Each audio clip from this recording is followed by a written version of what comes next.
ഇന്ന് ഞാൻ ദുബായിലെത്തിയിട്ട് ഡേ 1 ആണ്. പുലർച്ചെ 4 മണിക്ക് എത്തിയതുകൊണ്ട് തന്നെ കുറേ നേരം കിടന്നുറങ്ങി. ഭയങ്കര ക്ഷീണമാണുണ്ടായത്. വൈകുന്നേരം ആകുമ്പം അടുത്തൊന്ന് എവിടെയെങ്കിലും കറങ്ങിയിട്ട് വരാമെന്ന് വിചാരിച്ചു. നാട്ടിൽ നിന്ന് വരുന്ന സമയത്ത് ഞാൻ വിചാരിച്ചത് അത്യാവശ്യം നല്ല തണുപ്പുണ്ടാവുന്നതാണ്. പക്ഷേ ഇപ്പം ക്ലൈമറ്റ് ചെറുതായിട്ട് മാറി വരുന്നുണ്ട്. വലിയ തണുപ്പൊന്നുമില്ല. പക്ഷേ നാട്ടിൽ നിന്ന് വന്നതുകൊണ്ട് തന്നെ എനിക്ക് അത്യാവശ്യം തണുപ്പില്ലതായിട്ട് ഫീൽ ചെയ്തു. അപ്പം നമ്മളിപ്പം പോകുന്നത് അബ്രയിലേക്കാണ്. അബ്ര എന്ന് പറഞ്ഞു കഴിഞ്ഞാൽ ഒരു ഫെറി സെറ്റപ്പാണ്. നമ്മുടെ നാട്ടിലെ തോണിയില്ല അതുപോലത്തെ. ഏച്ചിയേട്ടന് നിൽക്കുന്ന സ്ഥലത്തുനിന്ന് ഒരു കുറച്ചൊന്ന് നടന്നു കഴിഞ്ഞാൽ ഈ അബ്ര സ്റ്റേഷൻ വരുന്നത്. 1 ദിർഹംസ് ആണ് ഈ അബ്രയിൽ കയറാൻ വേണ്ടിയിട്ട് ഇവർ ചാർജ് ചെയ്യുന്ന ടിക്കറ്റ് പ്രൈസ്. ഈ ഒരു ഏരിയയിലേക്കൂടെ നടന്നു പോകുമ്പം ഒരു പഴയ ദുബായിൽ എത്തിയ ഫീലിംഗ് ആണ് ഉണ്ടാവല്. പക്ഷെ ഞാനിത് ഫസ്റ്റ് ടൈം ഒന്നും അല്ലാട്ടോ പോകുന്നത്. ഇതിനു മുന്നേ ഞാൻ 2 വർഷം മുന്നേ വന്ന സമയത്ത് ഞാൻ പോയിട്ടുണ്ടായിരുന്നു. ആ സമയത്ത് എനിക്ക് യൂട്യൂബ് ചാനലും ഇല്ല, നല്ലൊരു ഫോണും ഉണ്ടായിട്ടാ. ഇപ്പൊ അതെല്ലാം ഉള്ളതുകൊണ്ട് വീഡിയോസ് എടുക്കാന്ന് വിചാരിച്ചു. ഞാൻ സ്റ്റൈലായിട്ട് നടക്കാൻ ഈ വീഡിയോ എടുത്തോന്ന് ഏച്ചിനോട് പറഞ്ഞത്. ആ സെക്കൻഡിൽ തന്നെ ഞാൻ വഴുതി വീവാനായി. അങ്ങനെ നമ്മൾ അബ്രയിലേക്ക് കയറി. കഴിഞ്ഞ പ്രാവശ്യം ഞാൻ വന്നപ്പം ആദ്യത്തെ ദിവസം പോയത് ഇതിൽ തന്നെയാണ്. ഇത് മാത്രമല്ല,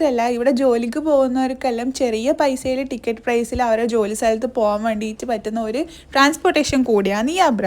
പിന്നെ ഞാൻ ഇതിൽ കയറി കഴിഞ്ഞാൽ വൈബേഷ് കുമാറാവും. വേറെ തന്നെ ഒരു ഫീലാണ്. അപ്പോൾ അബ്രയിൽ നിന്ന് ഇറങ്ങി നമ്മൾ നേരെ പോയത് ഒരു സ്ട്രീറ്റിലേക്കാണ്. അവിടെ ഇങ്ങനത്തെ സ്പൈസസും സൊവനീസും ഷോപ്പിംഗ് സ്റ്റോൾസും ഉണ്ടായിരുന്നു. ഇത് കഴിഞ്ഞ് എനിക്ക് എൻ്റെ ഒരു ഫ്രണ്ടിനെ മീറ്റ് ചെയ്യുന്നുണ്ടായിരുന്നു. അപ്പോൾ ഫ്രണ്ടിനെ മീറ്റ് ചെയ്തത് ഞാൻ അടുത്ത വ്ളോഗിൽ ചെയ്യുന്നതായിരിക്കും. അപ്പോൾ അത്രയേ ഉള്ളൂ. ശരിടാ, ബൈ.